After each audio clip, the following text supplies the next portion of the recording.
News, सच जरूरी है। दर्शकों नमस्कार, मैं हूं श्रद्धा तिवारी और आप देख रहे हैं MNS न्यूज टीवी। तो स्वागत है आपका छत्तीसगढ़ की खबरों में। एक नजर आज की हेडलाइंस की। लगातार कांग्रेस पार्टी से पार्षद व कार्यकर्ताओं का भाजपा प्रवेश पर पूर्व गृहमंत्री ताम्रध्वज साहू का बड़ा संविधान बचाओ याद। आदमखोर तेंदुआ पिंजरे में कैद, वन विभाग को बड़ी सफलता। तो खबरें विस्तार से। तो आइए देखते हैं दुर्ग से आई रिपोर्टर वेता सिंह भोपाल की खास खबर। लगातार कांग्रेस पार्टी से पार्षद व कार्यकर्ताओं का भाजपा प्रवेश पर पूर्व गृह मंत्री ताम्रध्वज साहू का बड़ा बयान। रिसाली नगर निगम कांग्रेस के पार्षद व MIC सदस्य डॉक्टर सीमा साहू सहित कांग्रेस पार्टी के 20 कार्यकर्ताओं ने दुर्ग सांसद विजय बघेल व दुर्ग ग्रामीण विधायक ललित चंद्राकर, भाजपा दुर्ग के जिला अध्यक्ष सुरेंद्र कौशिक उपस्थित में भाजपा की सदस्यता ग्रहण की। अब रिसाली नगर निगम में कांग्रेस के 19 और भाजपा के 20 पार्षद हैं। इसे महापौर की कुर्सी कभी भी जाने का खतरा बना हुआ है, जो कि कांग्रेस के पास है। इस क्षेत्र के भाजपा विधायक ललित चंद्राकर ने कहा है कि भाजपा की रीति नीति से लोग प्रभावित हो रहे हैं। प्रदेश की भाजपा सरकार के कार्यों एवं मुख्यमंत्री विष्णुदेव साय के सुशासन में सभी वर्ग के कल्याण और विकास के लिए कार्य हो रहे हैं, जिसकी वजह से लोग लगातार भाजपा से जुड़ रहे हैं। वही इस क्षेत्र के पूर्व विधायक कैबिनेट मंत्री ताम्रध्वज साहू ने इस पर क्या कहा, तो आइए सुनते हैं। दबाव की राजनीति, पैसे की राजनीति, प्रलोभन की राजनीति से कर रहे हैं लोग। छोटा सा कोई घर बना लिया, मान लो इंक्रोचमेंट में, तो हम आपका घर तोड़वा देंगे, ज्वाइन करो। अब उसके बाद किसी के एक छोटा प्रकरण हो गया तो तुमको पार्षद से निकलवा देंगे, 420 लगवा देंगे, ज्वाइन करो। तो इस प्रकार से धमकी देकर, पैसे से देकर, पद के लालच देकर अभी रिसाली नगर निगम क्षेत्र में जो पैसा आता है, लिस्ट भाजपा के लोग बनाकर रायपुर भेजते हैं, रायपुर से स्वीकृति आती है। यहाँ MIC को बताया नहीं जाता, महापौर को बताया नहीं जाता, कांग्रेसी पार्षदों के वार्ड में कोई काम दे नहीं रहे। लिस्ट बनाते हैं भारतीय जनता पार्टी के पार्षद के वार्ड में काम करने का। ये सारे कारण से भारतीय जनता पार्टी के लोग गलत रास्ता अख्तियार के इस प्रकार के कार्य करा रहे हैं।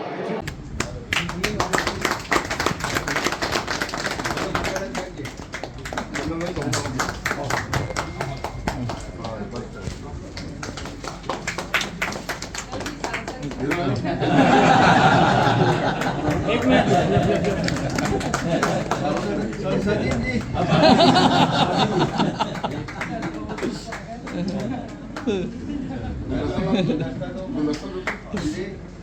विधि गुलदस्ता दो ना।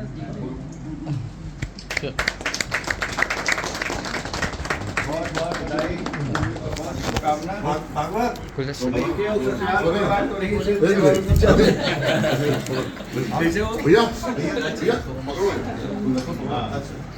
एक बार और से बोलिए, भारतीय जनता पार्टी जिंदाबाद जिंदाबाद, भारतीय जनता पार्टी जिंदाबाद जिंदाबाद।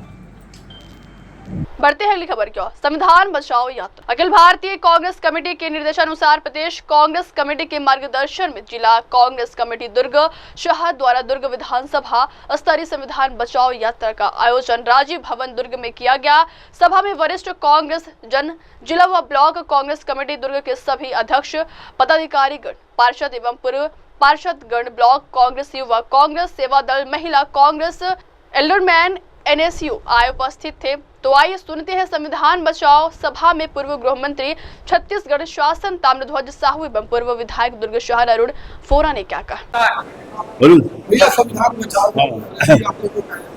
अखिल भारतीय कांग्रेस कमेटी के निर्देशानुसार समूचे भारत देश में संविधान बचाओ रैली का आयोजन किया जा रहा है। हमारे प्रदेश में भी हुआ, प्रादेशिक स्तर पर चांपा जांजगीर में हुआ, उसके बाद हर जिलों में हो रहा है और विधानसभा स्तर पर भी संविधान बचाओ रैली आयोजित की जा रही है। उसी कड़ी में आज दुर्ग में आयोजित की गई। देशवासी इस बात को मानते हैं कि देश का संविधान और लोकतंत्र खतरे में है, और ये इसलिए खतरे में है कि आज लोगों को बोलने की आज़ादी नहीं है। संसद में बोल नहीं पा रहे। राहुल गांधी जी जब बोलने के लिए खड़े होते हैं तो उनका माइक बंद कर दिया जाता है, और बहुत से ऐसे विधेयक हैं जो बिना सर्वानुमति के भारतीय जनता पार्टी संविधान को न मानते हुए उसको पास कर रही है। जैसे किसानों का आंदोलन हुआ, 3 विधेयक पास हुए, और जो भी इसका विरोध करता है उसमें ईडी, सीबीआई, आईटी जैसी संस्थाओं को उनके पीछे लगा दिया जाता है। राहुल गांधी जी ने पूरे देश में घूम घूम कर इस बात को कहा है कि देश खतरे में है और इसको बचाने की जिम्मेदारी हमारी है। हम देख रहे हैं कि जहाँ जहाँ ये आयोजन हो रहा है, कांग्रेस के लोग तो उपस्थित हो रहे हैं, साथ ही नागरिक भी स्वस्फूर्त जुड़ रहे हैं और वो इस बात को मानते हैं कि आज स्वतंत्रता का हनन किया जा रहा है, तो उसको रोकने की आज जरूरत है, संविधान बचाने की जरूरत है। 11 साल भी है, 11 साल बीजेपी का हो गया, उसको लेकर संकल्प अभियान वर्ष देखिए अभी तो है संकल्प अभियान संविधान बचाओ आंदोलन। हाँ, तो भारतीय जनता पार्टी का जो 11 साल हुआ है वो किसी से छुपा हुआ नहीं है। जो बुनियाद पंडित जवाहरलाल नेहरू ने रखी थी, जो आधारशिला उन्होंने रखी थी शिक्षा की, स्वास्थ्य की, उद्योग की, उस आधारशिला पर चलना चाहिए था। जितने भी प्रधानमंत्री रहे वो चले, लेकिन आज हम देखते हैं कि देश में जिस तरीके से संविधान का रूप चलना चाहिए, वो जो नेहरू जी ने आधारशिला रखी थी उसके आधार पर ये देश नहीं चल रहा है। विदेश नीति की पुण्यतिथि के अवसर पर विदेश शुक्ला का कहना ये है कि हमारे जो सत्तर है, उसमें कोई भी पद या किसी प्रकार का महत्व नहीं दिया जा रहा है। नहीं, देखिए विद्याचरण शुक्ला जी, श्यामाचरण शुक्ला जी, मोतीलाल वोरा जी अपने समय के बहुत सीनियर लीडर रहे हैं, और अमितेश जी ने क्या कहा ये मेरे को मालूम नहीं। बढ़ते हैं अगली खबर की ओर। तो आइए देखते हैं कांकेर से आई रिपोर्टर शहजादा की खास खबर। आदमखोर तेंदुआ पिंजरे में कैद, वन विभाग को बड़ी सफलता। कांकेर दुधावा क्षेत्र के आशी डोंगरी में वन विभाग को बड़ी कामयाबी मिली है। लंबे समय से दहशत का पर्याय बना आदमखोर तेंदुआ आखिरकार पिंजरे में कैद हो गया है। बताया जा रहा है कि यह तेंदुआ साल 2024 से अब तक 6 ग्रामीणों और बच्चों पर हमला कर चुका था। बीते कुछ महीनों से दुधावा इलाके में तेंदुओं की दहशत लगातार बनी हुई थी, जिससे ग्रामीणों में भारी डर का माहौल था। वन विभाग की लगातार कोशिशों के बाद आखिरकार आज तेंदुआ को सुरक्षित तरीके से पकड़ा गया है। फिलहाल तेंदुआ को वन विभाग की निगरानी में रखा गया है और आगे की कार्रवाई की जा रही है। अभी दुधावा क्षेत्र में हमारे एक तेंदुआ कंटिन्यूसली आम नागरिकों पर रात के समय या सुबह मॉर्निंग में अटैक कर रहा था, और कंटिन्यूसली घटना होती आ रही है 2024 से लेके। ये आज जो 7 तारीख को हमारे एक घटना हुई लगभग 7 बजे के आसपास, जिसमें एक 63 वर्षीय व्यक्ति पर तेंदुआ द्वारा अटैक किया गया। ये घटनाओं के क्रम में 7वीं घटना थी। इसको देखते हुए हमने जो chief wild life warden of the Chhattisgarh state है, उनसे तेंदुए को पकड़ने का परमिशन लिया गया, और आज सुबह 3:30 बजे 10 तारीख को हमको सफलता मिली है, और हमने तेंदुए को कैप्चर करके उसका स्वास्थ्य परीक्षण करा लिया है, और स्वास्थ्य परीक्षण के बाद वो पूरी तरह स्वस्थ है, जिसके बाद उसे माता या नर क्या है? ये एक नर है, और ये पूरा एडल्ट नर है जिसकी उम्र लगभग 3 से 4 वर्ष होगी, ऐसा संभावित है। क्या सर ये वही तेंदुआ है जिसने हमला किया था? एक बच्ची के सर जो मिले थे कांकेर जिले के बॉर्डर पे, और जो लोगों पर हमला कर रहा था, बच्चों पर हमला कर रहा था, क्या ये वही तेंदुआ है? हाँ, हम 16 मई के दौरान एक घटना हुई थी जिस पर एक 7 वर्षीय बच्चे पर हमला हुआ था। उसके बाद हमने दुधावा क्षेत्र में 20 जगहों पे लगभग कैमरे लगाए थे, जिसके आधार पर हमें इस तेंदुए के फुटेज मिले, और उस पर हमने इस्टेब्लिश किया कि यही तेंदुआ है जो व्यक्तियों पर हमला करता है। बढ़ते अगली खबर क्या। जिले के एकल शिक्षकीय 123 स्कूलों में शिक्षकों की हुई पूर्ति। शिक्षा विभाग के अधिकारियों ने बताया कि जिले में कुल 123 एकल शिक्षकीय शाला थे। वर्षों से इन शालाओं में शिक्षकों की मांग की पूर्ति नहीं हो पा रही थी, परंतु युक्तियुक्तकरण के तहत अतिशेष शिक्षकों की काउंसलिंग के माध्यम से इन शालाओं में पूर्ति संभव हो पाई है। इन विकास खंडों में अब कोई भी स्कूल शिक्षक विहीन नहीं रह गया है। एकमात्र शिक्षक के भरोसे स्कूल चलाना न केवल बच्चों के भविष्य के लिए हानिकारक था, बल्कि शिक्षा की गुणवत्ता पर भी गहरा प्रभाव डाल रहा था। लेकिन अब मुख्यमंत्री श्री विष्णुदेव साय के सुशासन में युक्तियुक्तकरण की पहल ने इन स्कूलों में बेहतर शिक्षा हेतु एक नई उम्मीद की किरण जगाई। बढ़ते अगली खबर क्या। तो अधिकतर रिपोर्टर विदेश यादव की खास खबर। डबल मर्डर केस मिस्ट्री की हिस्ट्री। थाना बोरतलाय क्षेत्र अंतर्गत ग्राम बाकरेक्सा जंगल रास्ते में एक अज्ञात शव मिलने की सूचना पर थाना बोरतलाव पुलिस द्वारा मौके पर पहुंचकर मर्ग कायम कर जांच कार्यवाही प्रारंभ की गई थी। मर्ग जांच के दौरान मृतक की पहचान सूरज सेन के नाम से पहचान हुई। पीएम रिपोर्ट के आधार पर मृतक की मृत्यु किसी भारी वस्तु पत्थर से वार कर गंभीर चोट पहुंचाकर हत्या करने के फलस्वरूप होने की जानकारी मिली थी। मर्ग जांच पर से थाना बुरतलाव में अज्ञात आरोपी के विरुद्ध अपराध क्रमांक 27-25 धारा 103 BNS पंजीबद्ध कर विवेचना कार्रवाई किया जा रहा था। वहीं दूसरे केस विवेचना के दौरान ही दिनांक 8/6/2025 को थाना बागनदी क्षेत्रांतर्गत ग्राम सीतागोटा बोईर टोला मार्ग पुल के नीचे पुनः एक करीब 3-4 दिन पुरानी सड़ी गली अवस्था में अज्ञात शव मिलने की सूचना पर थाना बागनदी पुलिस द्वारा मर्ग कायम कर जांच कार्रवाई प्रारंभ की गई थी। वहीं साक्ष्य अनुसार उक्त दोनों प्रकरण आपस में संबंधित व गंभीर किस्म के होने से प्रकरण को गंभीरता से लेते हुए पुलिस कार्यवाही पर जुट गई थी, जिसके बाद आज पुलिस को बड़ी सफलता मिली और 3 लोगों को हिरासत में ले लिया गया। डबल मर्डर के केस को निपटाने में बड़ी सफलता मिली है, जिसमें बोर तालाब और बागनदी क्षेत्र में हम लोगों को 2 बॉडीज 6 तारीख और 8 तारीख को मिली थी। ये दोनों अज्ञात शवों को पहले शिनाख्ती की गई, जिनका नाम सूरज सेन और मिंटू वर्मा के नाम से इन लोगों की शिनाख्ती हुई थी। दोनों ठेलकाटी के रहने वाले थे। इसमें टेक्निकल एनालिसिस और वहाँ के इनपुट के हिसाब से हम लोगों ने बड़ी कार्रवाई करते हुए तीनों आरोपियों को गिरफ्तार किया है।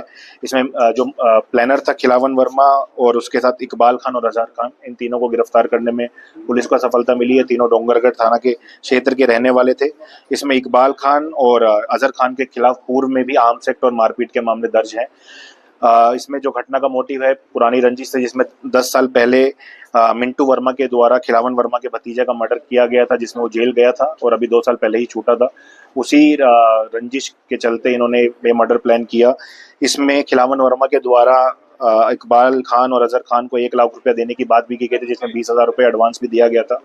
मर्डर जो है वो डंडे से, पत्थर से और कड़े इत्यादि से मारपीट करके किया गया है, जिसमें इनके द्वारा जो घटना में उपयुक्त रोड थी उसको नाले में फेंक दिया गया था। साथ ही साथ जो कपड़े मृतकों द्वारा पहने गए थे और जिस गाड़ी में खिलावन वर्मा की जो गाड़ी इस्तेमाल की गई थी उसके सीट कवर को भी इनके द्वारा जला दिया गया था।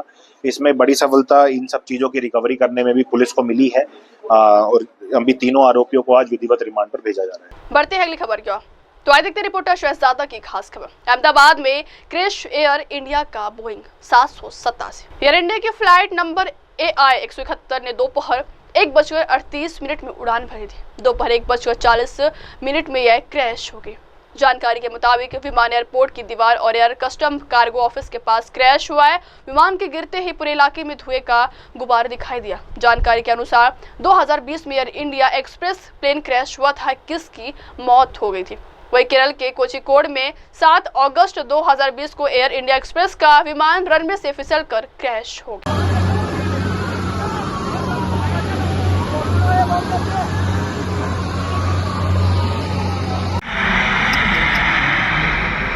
सवारी जोखमी થઈ ગઈ।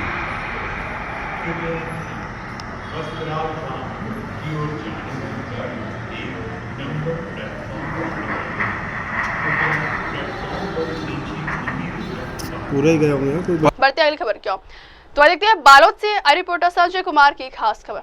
मोदी सरकार के संकल्प सेवा सिद्धि के 11 साल की उपलब्धि। मोदी सरकार के संकल्प सेवा सिद्धि के 11 साल की उपलब्धि को लेकर बीजेपी जिला कार्यालय में प्रदेश महामंत्री रामू रोहरा ने सरकार की विकसित भारत, आत्मनिर्भर भारत का एक स्वर्णिम इतिहास बनता जा रहा है। कहा कि 11 साल की उपलब्धि को प्रेस कॉन्फ्रेंस में कहना मुश्किल है, जितना जिंदगी को कुछ पन्नों में समेटना। इस उपलब्धि में संकल्प सिद्धि के सह संयोजक ललिता, जिलाध्यक्ष चेमन देशमुख, वरिष्ठ नेता यशवंत जैन, कृष्णकांत पवार, तमाम कार्यकर्ता इस उपलब्धि को लेकर 12 से 14 जून अलग अलग जगह कार्यक्रम किया जाएगा। साथ ही 15 से 17 जून पंचायत मोहल्ले में चौपाल के माध्यम से सरकार की उपलब्धियों को बताया जाएगा। सेवा सत्साहन और गरीब कल्याण संकल्प से सिद्धि 11 साल माननीय मोदी जी के हो चुके हैं और इसी उपलक्ष्य में भारतीय जनता पार्टी के पूरे सभी मंडल स्तर पे, जिला स्तर पे एक प्रेस कॉन्फ्रेंस का आयोजन किया गया। जिला स्तर पर प्रेस कॉन्फ्रेंस हो रही है। मैं समझता हूँ कि हमारे 11 साल देश की तरक्की उन्नति के जो पूरे हुए हैं, इसका हम त्यौहार मना रहे हैं और जनता के बीच में जाके बता रहे हैं कि 11 सालों में हमने क्या क्या कार्य किए हैं करके छाती चौड़ी करके जा रहे हैं और जनता से रूबरू भी होंगे। इन 11 साल न राम मंदिर का जिक्र है, न बिंदु सत्ता का जिक्र है, न किसी भी रिफॉर्म का जिक्र है, एक देश एक चुनाव का ये उपलब्धि रही है क्या मोदी सरकार? बिल्कुल है, आपको जो मैं घोषणा किया उसमें सारी चीज़ें हैं। 370 भी है, 35 भी है, राम मंदिर का भी है और सिंचाई योजना का भी है। सारे उसमें योजनाओं का है। हमारी उपलब्धियाँ इतनी हैं कि ये प्रेस कॉन्फ्रेंस 1.5 घंटे की छोटी हो जाएगी। दूसरे जो हमारे विरोधी देश हैं उनके घर में उसके भी मारते हैं, तो हमारी भारतीय सेना कितनी मजबूत है इसको आप ऑपरेशन सिंदूर के माध्यम से देखें। पूरे देश ने, पूरे विश्व ने देखा है कि हमारे अत्याधुनिक हथियार जो सालों से बंद पड़े थे उनका उपयोग कैसे हुआ। चाहे वो जब राफेल की बात आती थी तो राफेल का विरोध होता था और उसी राफेल ने आज कितना काम किया। हमारे देश के प्रधानमंत्री माननीय मोदी जी ने जो निर्णय लिया था वो कितना सफल हुआ, ये सब आप सभी ने अभी ताज़ा ऑपरेशन सिंदूर के माध्यम से देखा। देश की सेना गौरवान्वित है, देश की सेना के हौसले बुलंद हैं कि वो उनको अत्याधुनिक हथियार मिले हैं और सशक्त भारत यही सशक्त भारत है, विकसित भारत यही विकसित भारत है। सेवा संकल्प सिद्धि का जो लक्ष्य हमारी भारतीय जनता पार्टी सरकार माननीय मोदी जी ने लिए हैं वो 11 साल में पूरे हुए और आने वाले सालों में सेवा संकल्पित होकर कार्य करेंगे। धन्यवाद।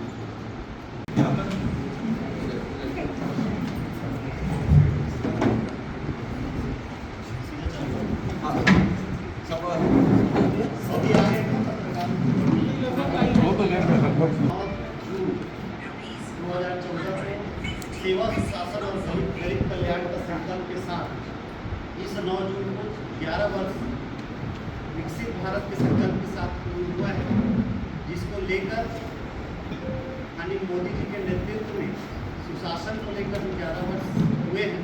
उसकी उपलब्धियों को लेकर हमारे भारतीय जनता पार्टी के प्रदेश के महामंत्री आदरणीय श्री रामू बोहरा जी का आगमन हुआ है। मैं उनका अभिनंदन करता हूँ, स्वागत करता हूँ और हम सबके बीच और इस अवसर पर हमारे बीच उपस्थित है भारतीय जनता पार्टी के जिले के अध्यक्ष श्री चेमन देशमुख जी और साथ ही ये भारतीय जनता पार्टी के वरिष्ठ नेतागण श्री यशवंत जैन जी, श्री कृष्णकांत पवार जी, श्री पवन साहू जी, श्री देवलाल ठाकुर जी, श्री यज्ञदत्त शर्मा जी और विधायक श्री वीरेंद्र साहू जी, श्री अभिषेक शुक्ला जी और इस हमारे संकल्प से सिद्धि कार्यक्रम चल रहा है उसकी सह संयोजिका ललिता जी और मैं आप सभी का अभिनंदन करता हूँ। साथ साथ जितने भी पत्रकार उपस्थित हैं आपका इस प्रेस वार्ता में अभिनंदन और स्वागत करता हूँ। साथ ही मैं सीधे माननीय रामू बोहरा जी से आग्रह करता हूँ कि इस प्रेस वार्ता को संबोधित करने का प्रश्न। आप सभी को नमस्कार। विकसित भारत का अमृत काल, सेवा सुशासन और गरीब कल्याण के 11 साल माननीय मोदी जी के सरकार को 11 साल हो गए हैं और इसी कड़ी में आज पूरे प्रदेश में, पूरे देश में सुशासन की हार के बाद पूरे प्रदेश में संकल्प सेवा सिद्धि का कार्यक्रम मनाया जा रहा है और आज बालोद की प्रेस कॉन्फ्रेंस में हम सबके बीच में बालोद के जिला अध्यक्ष माननीय चेमन देशमुख जी और प्रदेश के उपाध्यक्षा श्रीमती लक्ष्मी वर्मा जी, पूर्व जिलाध्यक्ष पवन साहू जी, कृष्णकांत पवार जी, वरिष्ठ नेता यशवंत जैन जी, पूर्व विधायक वीरेंद्र साहू जी, यहाँ उपस्थित सभी पत्रकार बंधुओं का, बहनों का अभिनंदन स्वागत करता हूँ। जैसे कि हम सभी जान रहे हैं कि सरकार को 11 साल हो गए। देश के इतिहास में मोदी सरकार के स्वर्णिम इतिहास के जो पन्ने हैं उनमें एक नाम जरूर आएगा, माननीय नरेंद्र मोदी जी का। बीते 11 वर्ष की यात्रा मोदी जी के अकेले नहीं, खुद को तपाकर 140 करोड़ देशवासियों के परिश्रम, त्याग और सपनों को साकार करने के लिए की। मोदी जी की सरकार के कालखंड भारत के भविष्य के लिए एक मजबूत नींव रखने का कार्यकाल है। 11 साल के निरंतर जारी सफर को एक भाषण, एक प्रेस कॉन्फ्रेंस में समेटना उतना ही मुश्किल है जैसे पूरी जिंदगी के कुछ पन्नों में समेटना। आज प्रधानमंत्री माननीय नरेंद्र मोदी जी के नेतृत्व में नए भारत की सोच में जहाँ तकनीक है, जहाँ तरक्की है, जहाँ भाजपा सरकार है वहाँ गरीब का कल्याण है। शासन अब सेवा है, सरकार अब सहभागी है, सुशासन अब संस्कृत है। आप सभी जान रहे हैं 11 साल में देश की सेवा करते करते आज देश आर्थिक उन्नति के रूप में एक चरम सीमा बड़ी स्थिति पर पहुंच चुका है। विश्व में वैश्विक जहां अपन जब विश्व की बातें करते हैं तो विश्व में चौथे स्थान पर भारत की स्थिति बनी हुई है। एक समय था 2014 के पहले और 2014 के बाद, आप सभी देख रहे हैं 11 साल में भारत ने अपनी कैसी पहचान बनाई है। भारत विकसित अमृतकाल के रूप में जाना जा रहा है। 2014 के पहले जब मोदी जी सरकार बना रहे थे, तो मोदी जी 2000 के बाद जब सरकार बनाए, 2000 के पहले ये लोगों की इच्छा था कि मोदी जी सरकार बनाएंगे, कैसी होगी, कैसे होगा, क्या होगा, वो सब खत्म करते हुए इन 11 साल में आपने देखा 2014 से 25 के बीच में मोदी जी का परफॉर्मेंस पॉलिटिक्स में जो रहा है, मुख्यमंत्री बनने के बाद, प्रधानमंत्री बनने के बाद आप लोगों ने देखा है एक नेतृत्व जो मुख्यमंत्री के काल में गुजरात के लिए किया, गुजरात को भारत के एक नक्शे में कायम किया, प्रथम स्थिति में लाया कि कैसा गुजरात है। गुजरात एक मॉडल बना पूरे देश के लिए। उसके बाद देश के प्रधानमंत्री बनने के बाद अब सरकार का responsible government and transformer government public responsible वाली सरकार है। पहली सरकार की योजना में पैसे नहीं पहुँचते थे। खुद राजीव जी कहा करते थे कि मैं 1 रुपया भेजता हूँ तो 15 पैसा मिलता है, और आज स्थिति देख लीजिए, मोदी सरकार में डायरेक्ट बेनिफिट होता है, डायरेक्ट खाते में पैसा जाता है, जन धन में खाता बोला गया, तो मोदी सरकार में 1 रुपया जाएगा और सीधे खाते में 1 ही रुपये पहुँचता है। भ्रष्टाचार खत्म करने का काम देश के प्रधानमंत्री माननीय मोदी जी ने किया। विकास की बात करेंगे, पहले इलाज के लिए सोचना पड़ता था, आज की डेट में आयुष्मान भारत योजना में अस्पतालों में मुफ्त इलाज मिल रहा है, 5-5 लाख का मुफ्त इलाज मिल रहा है। और अभी नई स्कीम जो हमारे बुजुर्ग हैं 70 साल वयोवृद्ध योजना में, उनको भी लाभान्वित किया, किसी भी वर्ग का हो उनको 5 लाख का लाभ मिल रहा है। कुल मिला के कहने का आशय है कि आर्थिक उन्नति जहाँ हो रही है, गरीबों का चिंतन भी हो रहा है। पहले हम इम्पोर्ट पे आश्रित रहते थे, मेक इन इंडिया की ताकत से हम एक्सपोर्ट कर रहे हैं। आज आप देख लीजिए हमारी फॉरेन रेवेन्यू कितनी जनरेट हुई है। हमारी फॉरेन रेवेन्यू लगभग 650 बिलियन टन में पहुंच चुकी है। हम कल्पना नहीं कर सकते थे, उस ओर हम पहुंच चुके हैं। पहले हम दुनिया में अर्थव्यवस्था अस्थिर अर्थव्यवस्था के रूप में जाने जाते थे, आज हम दुनिया की चौथी अर्थव्यवस्था के रूप में जाने जा रहे हैं। पहले जो कार्य रुके हुए थे उन कार्यों को भी पूरा करने का काम हमारी सरकार ने किया। और अभी आपने देखा होगा कुछ दिन पूर्व जम्मू कश्मीर में चुनावपुर में हमारी रेलवे यात्रा चालू हुई है, जो ब्रिज सपना तक लगभग 20 साल से सपना देख रहे थे, उसको भी प्रारंभ करने का काम देश के प्रधानमंत्री माननीय मोदी जी ने किया। मोदी जी की सफलता का श्रेय 140 करोड़ ये भारतीय को जाता है। और कहते हैं, माननीय मोदी जी कहते हैं, हम बदला नहीं बदलाव में यकीन रखते हैं, क्योंकि ऊंचाई पर वही पहुँचते जो बदला नहीं बदलाव लाने की सोच रखते हैं। आज प्रधानमंत्री मोदी जी के नेतृत्व में देश सशक्त निर्णय में सक्षम हो रहा है और न्यू नॉर्मल तय किए जा रहे हैं। अब आतंकवाद जैसे हमले पर युद्ध जैसी कार्रवाई की जा रही है। पहले एक समय था 2014 के पहले, आप देख लीजिए, आतंकवादी कहीं भी घुसकर हमला करके आराम से निकल जाते थे, और जो पकड़ा भी जाते थे उनको अपराध सिद्ध करने में समय लगता था, सजा देने में समय लगता था। अब आप देख लीजिए फ़र्क क्या आया है। आज जो आतंकवाद है वो एक क्षेत्र तक कुछ समय तक के लिए सीमित रह गया, और जो आतंकवादी अंदर घुस रहे हैं उनको यहाँ तो मारा ही जा रहा है। जो आतंकवादी देश के बाहर भी हैं उनको घर के बाहर यानी दूसरे देश में हमारी सेनाएं घुस के मार भी रही है, और ऐसे ही सैनिक छावनियों को नेस्ताभूत किया जा रहा है। सशक्त भारत इसी को कहते हैं कि हम दूसरे देश में घर में घुस के मार भी रहे हैं और आतंकवादियों का सफाया भी कर रहे हैं। आर्थिक उन्नति की बात करें, जहां हम चौथे मुकाम पे हैं, लोगों को सर आज 11 साल भारतीय जनता पार्टी को जो पूरे उस उपलक्ष्य में आज भारतीय जनता पार्टी के कार्यालय में आज जो आयोजन किया गया था उसके संदर्भ में आप क्या कहना चाह रहे हैं? देखिए, माननीय मोदी जी के नेतृत्व में इन 11 सालों में भारत ने कई ऊंचाइयों को हासिल किया है। भारत, जैसे कि हम कहते थे, परम वैभव ने तो भारत स्वराष्ट्रम करके, तो भारत देश जो है लगातार प्रगति के नए सोपान तय करते जा रहे हैं, और पूरे विश्व में हमारा स्थान विश्व गुरु के स्थान पे हम पहुंचते जा रहे हैं। 11 सालों में विकास के हर क्षेत्र में हम आगे बढ़ते जा रहे हैं। बढ़ते हैं अगली खबर की ओर, तो देखते हैं रिपोर्टर रोहिताज सिंह भोपाल की खास खबर। वर्ल्ड रिकॉर्ड बनाया गया। जिले में जल संचयन हेतु प्रधानमंत्री आवास के हितग्राहियों द्वारा स्व प्रेरणा से शोकपीठ निर्माण कराते हुए golden book of world record बनाया गया। इस संबंध में जानकारी जिला पंचायत सभा कक्ष के में सीईओ बजरंग दुबे प्रेस वार्ता आयोजित कर दी और पर्यवेक्षकों द्वारा golden book of world record में नामांकन के संबंध में मीडिया को जानकारी दी। तो आइए सुनते हैं क्या कहा। हाँ, बताएंगे सर किस तरह का मामला है, क्या रिकॉर्ड बना है और कैसे?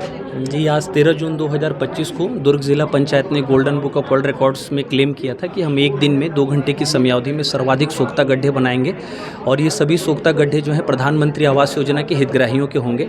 आज हमने तीनों ब्लॉक में 1200 चिन्हित हितग्राहियों के यहाँ golden book of world records की टीम के साथ विजिट किया। बहुत सारी जगहों को उन्होंने स्वयं देखा और अभी हमें प्रावधिक प्रमाण पत्र उस अचीवमेंट की बेसिस पे दिया है। डेटा कंपाइलेशन अभी अंतिम दौर में, थोड़ी देर में हम अंतिम आंकड़ा दे देंगे। सर, ख्याल कैसे है?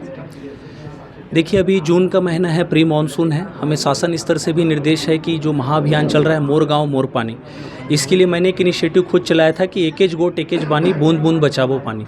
तो मेरे दिमाग में ख्याल आया, कोरिया का मैंने रिकॉर्ड पढ़ा तो मुझे ऐसा लगा कि क्यों न प्रधानमंत्री आवास योजना के जो चिन्हित घर हैं उसमें हम इसे लें और वहाँ बनाएं। अगर हितग्राही इसे स्वप्रेरणा से बनाएगा, खुद की मेहनत से बनाएगा तो उसका ध्यान भी ज़्यादा रखेगा और जो सस्टेनेबिलिटी है उसका जो अवधि है वो लंबा होगा जब हितग्राही स्वयं बनाएगा।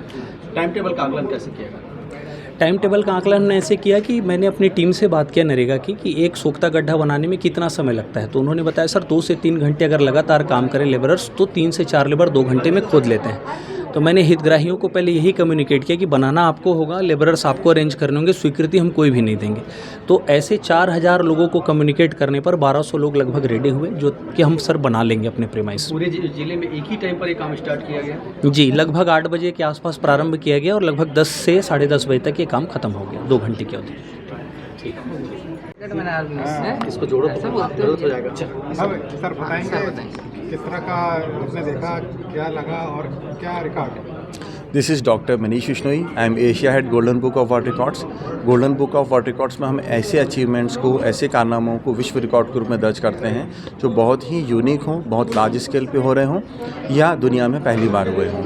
ऐसा ही एक एप्लीकेशन हमारे पास रहा है जो कि ज़िला पंचायत दुर्ग के द्वारा किया गया है, जिसमें क्लेम किया गया था कि वो एक ही दिन में एक साथ सबसे ज़्यादा जो वाटर हार्वेस्टिंग सिस्टम होता है सोक पिट बनाने का, वो एक साथ किए जाएंगे। आज golden book of world records की टीम ने इसको देखा है, चेक किया है, वेरीफाई किया है और जैसा हमारे पास अभी जानकारी है 1200 से ज़्यादा सोक पिट्स एक साथ आज यहाँ पर बनाए गए हैं, जो पूरे जो दुर्ग ज़िला है उसके अंतर्गत बनाए गए हैं। Golden book of world records में आज इसको एक इस टाइटल के साथ most number of soak pits dug simultaneously for water harvesting, इस शीर्षक के साथ इसमें आज शामिल किया जा रहा है। इसका प्रोविजनल सर्टिफिकेट सीईओ जिला पंचायत दुर्ग श्री बजरंग दुबे जी को आज प्रदान किया गया है। इसका फाइनल सर्टिफिकेट बहुत जल्दी इशू किया गया। किसके मुकाबले रहा ये? इससे पहले जो रिकॉर्ड था वो छत्तीसगढ़ के ही कोरिया ज़िले का है, जहां पर 660 सोक पिट्स बनाए गए थे। आज उसको ऑलमोस्ट डबल नंबर के मार्जिन के साथ में ब्रेक किया गया है। This is doctor Manish Vishnoi, Asia head golden book of world records. अब वक्त हो चलो देश को ब्रेक का, तब तक के लिए देखते रहिए देश और दुनिया की तमाम बड़ी खबरें। धन्यवाद। हाय हेलो नमस्कार, मैं हूं पंकज विष्णु और आप देख रहे हैं MNS न्यूज। आप देख रहे हैं MNS न्यूज, सच जरूर।